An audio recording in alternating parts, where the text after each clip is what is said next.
오늘 우리에게 주시는 하나님의 말씀입니다.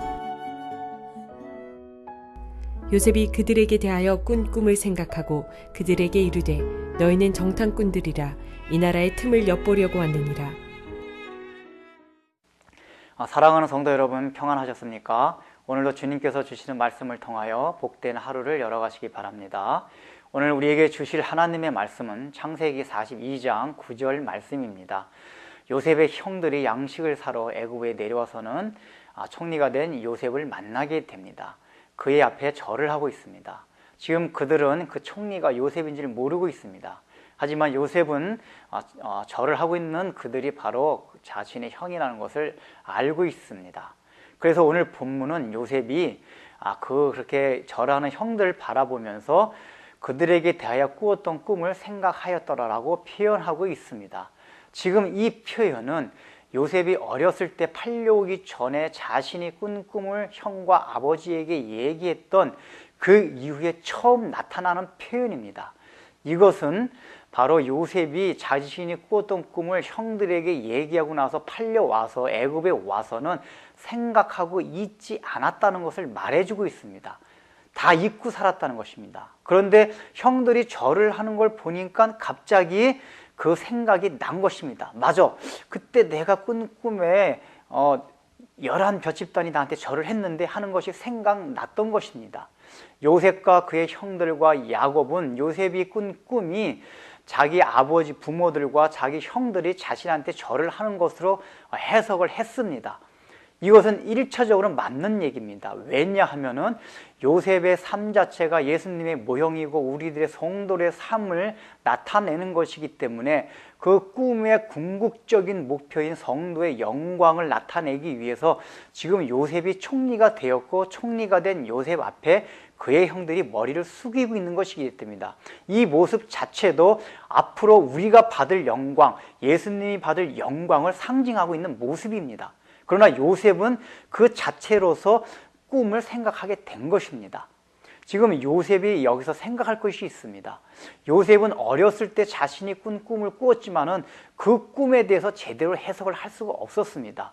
바로왕이나 술 맡은 관원이나 떡 맡은 관원이 꾼 꿈에 대해서는 정확하게 해석을 해주었음에도 불구하고 자신의 꿈에 대해서 해석을 못한 것은 이유가 있습니다. 우리가 요한계시록이나 다니엘서를 보면은 지금은 어느 정도 해석을 합니다.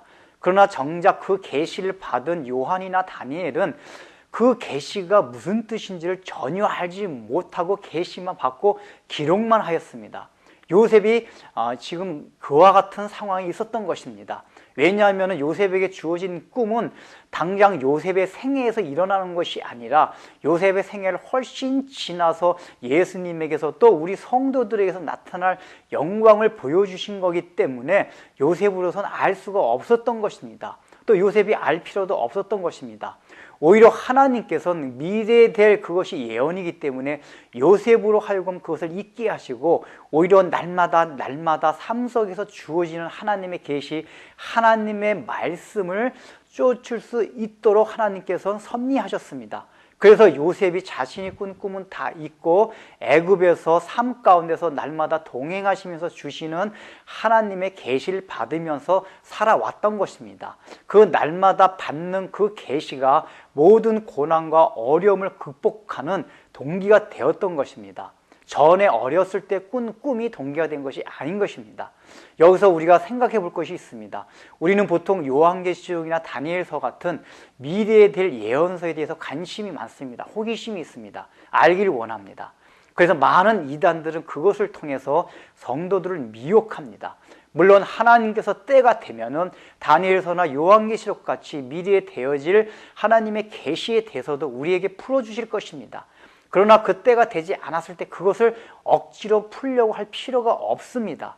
왜냐하면은 중요한 것은 요셉과 같이 그저 우리의 삶 속에서 날마다 하나님과 동행하면서 주시는 그 계시, 말씀을 우리가 청종하면서 살아가게 되면 오늘 본문과 같이 그 꿈이 이루어진다는 것을 말하고 있습니다.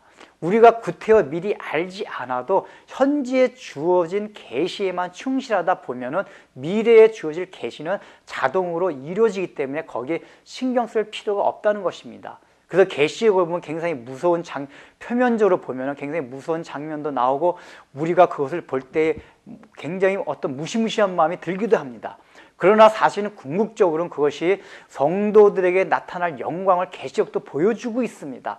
비록 환난이 있긴 있지만은 그것을 통해서 우리가 하나님께서 어떤 영광을 주실 것인지 보여주는 것이 요한계시록의 핵심입니다. 그런데 우리는 그것을 미리 알려고 보면서 오히려 현실의 삶에 충실하지 않는 경향이 있다는 것입니다.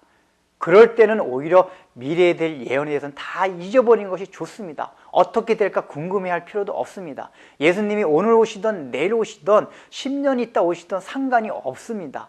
우리가 중요한 것은 현재 하루하루를 주님과 동행하면서 주님께서 나에게 주어진 그 말씀을 따라 살아가는 것이 중요하다는 것입니다.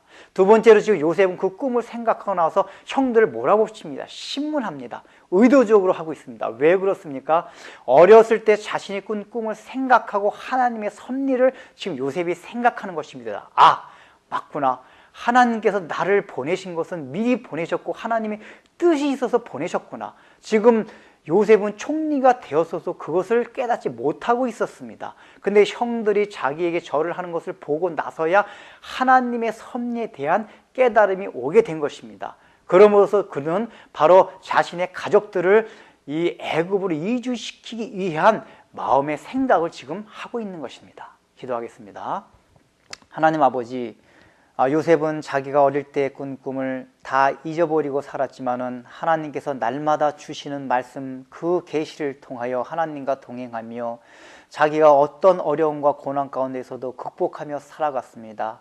오늘날 우리는 참으로 하나님께서 주어진 미래에 대한 예언에 대한 궁금함을 많이 가지고 있습니다. 그러나 그것을 알려고 너무나 발버둥 칠 것이 아니라 오늘 우리에게 주어진 말씀들 하루하루 살아가면서 나에게 하시는 말씀들에 청종하면서 따를 때에 모든 고난을 극복할 수 있고 또 미래에 될 예언도 자동적으로 우리에게 이루어진다는 사실을 생각하며 하나님과 날마다 동행하며 우리에게 주어진 하루하루의 말씀에 최선을 다하고 참으로 충실하게 하나님의 말씀을 청종하도록 도와주옵소서. 예수님의 이름으로 기도드립니다. 아멘.